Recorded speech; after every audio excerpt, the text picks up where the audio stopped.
Hey y'all, it's Dr. Know-It-All. So it's another gym video, but different gym. I'm in Springfield, Virginia. So if you happen to go to the Anytime Fitness in Springfield, Virginia, there I am. So anyway, I wanted to do an episode today. I'm obviously traveling to see my parents yet again, which means that we did another 600-mile drive-ish yesterday. So 1,200-mile round trip. We rolled 30,000 miles. We have actually not quite, just shy of 30,000 miles, but basically 30,000 miles on this car, which we purchased December 13th of 2020. So, 18 to 19 months ago, somewhere in that range. So anyway, I wanted to do a bit of a retrospective and then thoughts about full self-driving and AutoPilot, enhanced navigate on AutoPilot to be specific. But if I say AutoPilot, that's what I mean. And I know that there's a new package apparently in the United States that you can purchase, which is just, I think it's enhanced AutoPilot, which is basically full self-driving light. It's like half the cost and most of the features actually. So very, very cool that Tesla is doing that. It would be great for road trips again, because it would be effectively identical on road trips to what we're getting with the full self-driving. So anyway, for those who are interested, there's a third option now. So anyway, I wanted to do a bit of a retrospective on this and then talk about what I still think is necessary to improve. So first of all, I would say that I've put approximately 25,000 miles on this car using full self-driving / enhanced navigate on AutoPilot.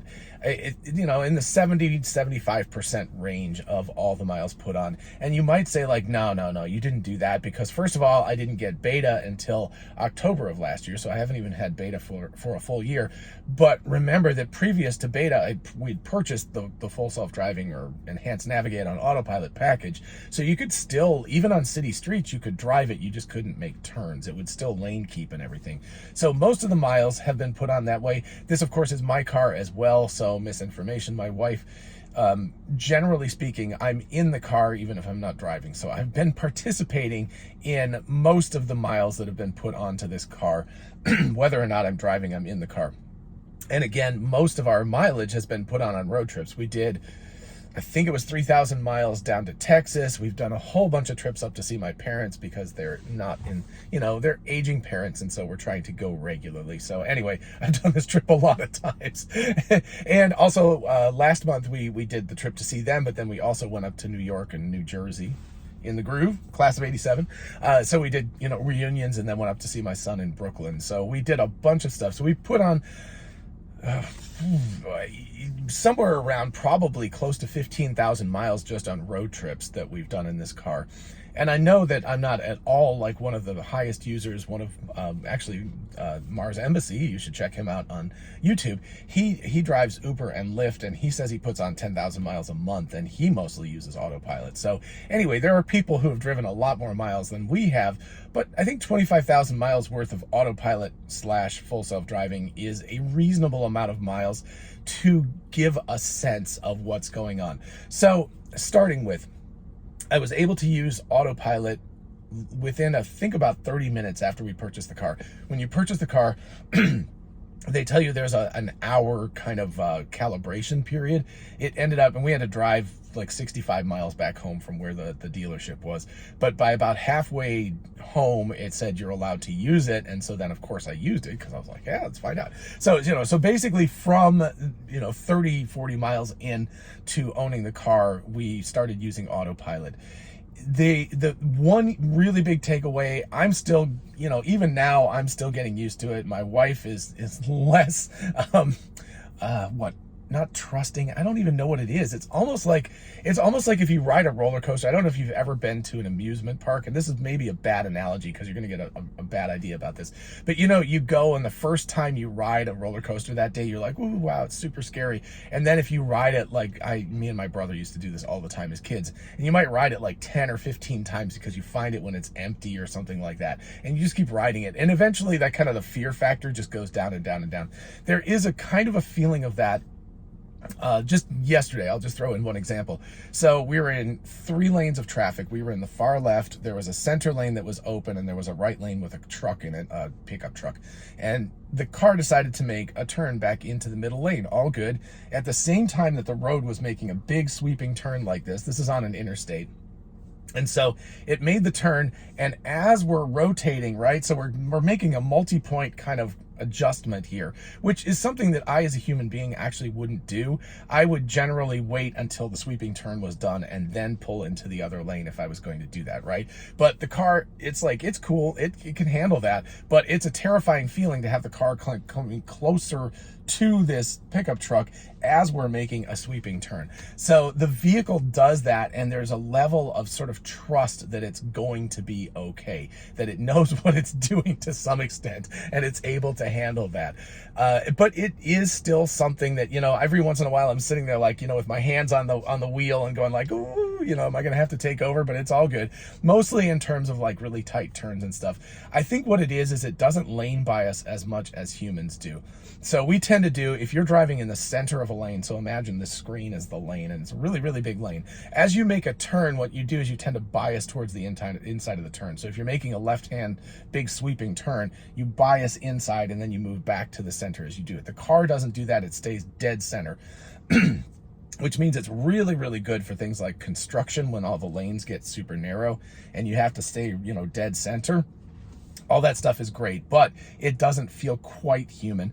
Again, this is, I don't know, you know, I think it kind of center biases even with full self-driving beta. So yeah, anyway, it's all of that stuff. But that center biasing is something that Tesla really needs to work on for the comfort of the human passengers. It's not wrong and it's not dangerous, but it's scary. So, you know, this is something as they refine, excuse me, as they get better and better and the safety things, you know, become less and less important, the comfort of the passengers is more and more important. James Dowmel was talking about that when he did his drive up from Northern California, I think into Oregon, into the wine country, and he was discussing how the car, like on his sort of perfect 128-mile drive, the car would decelerate and then accelerate, and it would do it in a very comfortable manner, like a very human manner. And I think that is important to keep in mind, is as we get better and better, as the safety becomes kind of a given, the comfort for passengers becomes important. So that's still something that Tesla can work on very much. The other thing that I think that they need to work on significantly is there's basically 3 pieces to AutoPilot or full self-driving beta. There's the long-term planner, which is the GPS thing, right? So if you use your phone and you type in on Google Maps or Apple Maps or where you're going, the little blue line, that's the long-term planner. That's just a basic, like, this is where I need to go, these are the roads I need to go on.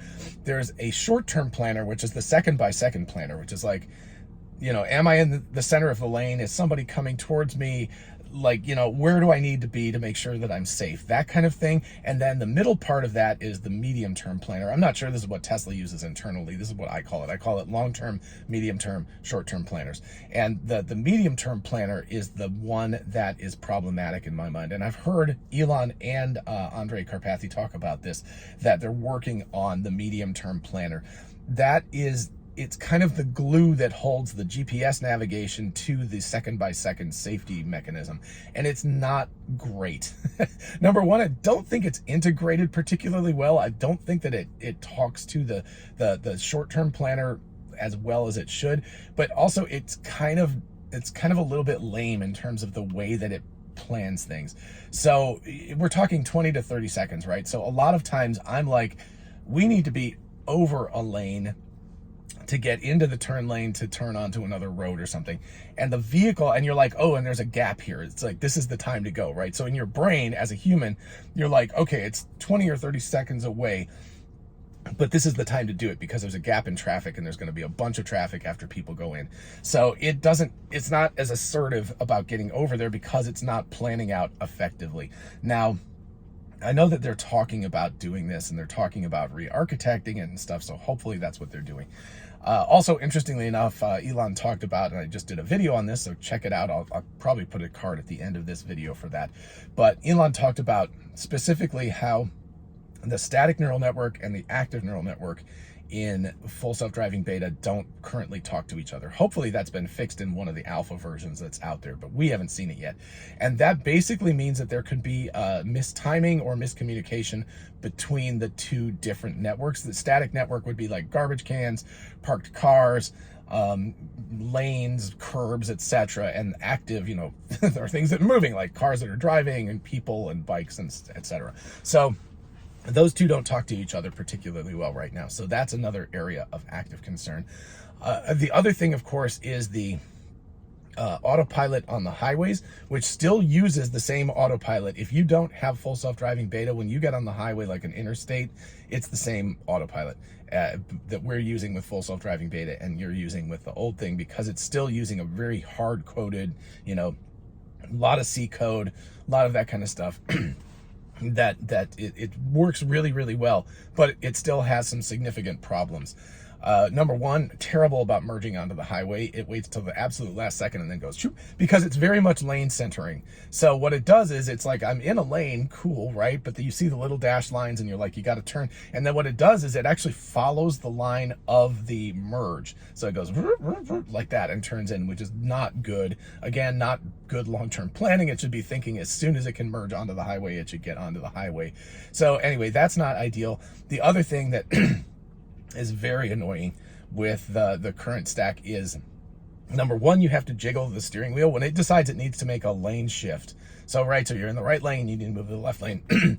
it turns the turn signal on, but then it waits for you to jiggle the steering wheel before it actually makes the turn. That slows it down, and then it's also just not aggressive. So it turns the turn signal on, you jiggle the steering wheel, and then it's like 1,000, 2, 1,000, 3, 1,000, and then it starts to move over. If you've driven in any kind of traffic in the world, probably, people who are coming up behind you are going to be like, oh, that guy's a dummy. He's got his turn signal on, but he's not turning yet.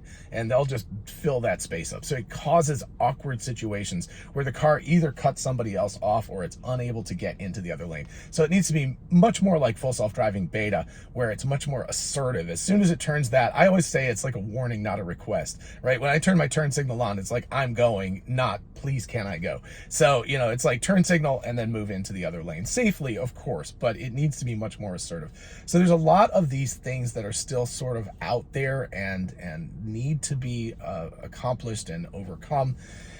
You know, Elon said a lot of stuff is going on, as he said, under the hood, but there's definite progress going on. I guess 10.12.2 was a really big refactoring of code, and a lot of stuff happened under the hood, which is really, really cool. But hopefully that means that 10.13 will be, to us consumers, a significant upgrade where we'll actually see quite a bit of difference between things. And then we'll hopefully get version 11 relatively soon. Elon said by the end of the summer, and that's the one that's going to have the highway stack. As far as timing for when this is going to be better than the average human, you know, we're thinking about potentially doing a test eventually, where, because you can get apps that sort of are like the full self-driving scoring system, where basically we have two people run the same route, one a human driver and another one the full self-driving, and we use the scores and we see who scores best. So I think that's a reasonable Turing test, that if the full self-driving can score as well as kind of a normal human being, not being completely crazy or incredibly, you know, concentrating incredibly well, but just a normal human being driving on a normal route, doing their normal daily thing. If it can drive as well as that, that seems like a reasonable Turing test that the vehicle is behaving more or less as a human driver. So it'll be interesting to see about that. But I think the progress has been a little difficult to see lately, because there's been a lot of a slowdown. At the beginning, when I got the full self-driving, it was kind of like every couple of weeks there'd be a new version. But as it's been expanding and as they're improving more significantly between each one, it's a lot slower. So hopefully we'll see 10.13 relatively soon, like this week, I hope.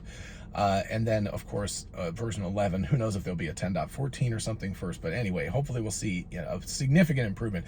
But the 11, when they get to the single stack to rule them all, that's going to be the moment where it's going to be quite clear whether we're going to be getting to full self-driving at the level of a normal human being by the end of this year.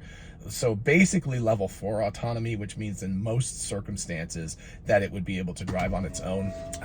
course, it always does this. It always catches me right at the end. It's about 13 or 14 minutes before it automatically goes into the easy entry thing.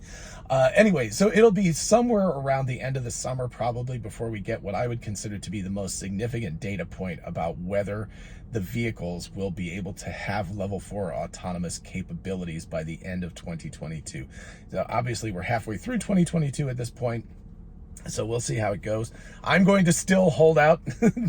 Elon said it's end of 2022, so I'm going to go with his opinion that that's approximately where we are, that we're about 6 months away from level 4. Now, remember, that will not be autonomy in terms of legislation. Like, NHTSA is not going to say, yes, absolutely, you can go to sleep in the driver's seat and not worry about it. That could take a long time because a lot of data will have to come in. But the basic idea is that statistically, the vehicle is able to drive as well as an average to above average human being under most circumstances. So, not against snowstorms or giant rainstorms or things where human beings generally don't like to drive, right? So we either don't drive then, or we drive like really, really carefully under those circumstances. But, on a beautiful sunny day like this, driving around town, that it would be able to handle that as well as an average to above average human driver, and better, right? Because it's got to be better before NHTSA or anybody else is going to allow that to happen. So anyway, so 25,000 miles, it's still a getting used to thing. I noticed that because I drive more miles than my wife does, that I'm more comfortable with the oddities of it. Oh, and my goodness, there was one other thing that's really, really important. My biggest concern about full self-driving is the fact that it doesn't learn. I meant to say this when I was talking about the midterm planning, but midterm planning is the place where memorization could come in. So it's one of those things where if you think about every time you leave your house, you probably have to drive one of the same 1 or 2 routes, right? So if you're going to work, you're driving the same route more or less every single day. If you go to the grocery store, you're going the same route every day. If you go to the gym, you're going the same route every day. Those kinds of things, memorization helps. We human beings are, a lot of what we rely on when we're driving is like, oh, I've seen this before. I know how to do this. I know which lane I need to be in. All of that stuff is really, really beneficial. I drive much, much better in my city in Athens than I do if I go to a completely new city that I've never been in before, because I don't know where I'm going and I don't know exactly what's going on. And the full self-driving beta feels like every time it leaves my house, it's like, oh my gosh, I've never seen this before. What's going on, right? So that's a problem that it needs to get fixed. It needs to have some capability to remember these routes. And again, remember, we've got an entire fleet of cars, so basically everything should be memorized. And so I don't know, some sort of efficient data format that once you leave the house and it has a route planned for you, your house thing could just always be in memory. But it could also have you put in work, and it knows where it's going, and what it can do is download fleet information about that route, and that would help that midterm planner. That 20 to 30 second planner is what needs to have memory. It needs to go, oh, this is the best lane to be in right now. Statistically, this will make the fastest or the most comfortable, or I need to get over here an extra half a mile early because traffic is always super snarled up right at this particular area. All of that kind of information that we just have in our brains all the time is something that's missing from full self-driving. And that's my biggest complaint and my biggest concern about it, actually, is that it's like a newbie driver every single time it gets started. And that's a problem. It really needs to have that memorization thing. So anyway, that would be, again, I have ideas about how that could be done, but obviously Tesla's full self-driving team is way smarter than I am, so they can figure it out, I'm sure, I hope. But anyway, I'm definitely, fingers crossed that is going to be something that will be coming with something like version 11 of the software. But I think that's the biggest concern that I have. I think moment-to-moment safety is really good. Obviously, it still drives a little bit too lane center biased, and it needs to bias to the right and left as it makes turns and things, or as vehicles get close, right? If there's a vehicle really close to you, there's no reason why you can't shift to the other side of the lane. So a lot of this stuff can be adjusted. Those are little minor adjustments, but the memorization issue, the knowledge issue, is something that's a really big fundamental issue, and that has to do with the midterm planner. So anyway, we'll see how it goes. Like I said, I'm still, fingers crossed that it's going to be end of 2022. Can't believe that I've driven AutoPilot 25,000 miles. It's pretty amazing to think about that. So, you know, here's to the next 25,000 miles, and probably, hopefully by the next 25,000 miles in another 18 months, we'll be looking at not having to drive anymore. That would be really nice to be able to kick it in and like go to my parents' house and go to sleep. So it is a long drive, so it'd be really nice if that was the case. All right, everybody, have a lovely Sunday. I will talk to you all in the next one. And again, I'm going to be out of my normal abode for the next week or so, so forgive the oddities of different video formats and things like that. All right, have a lovely day. I'll talk to you later. Bye-bye.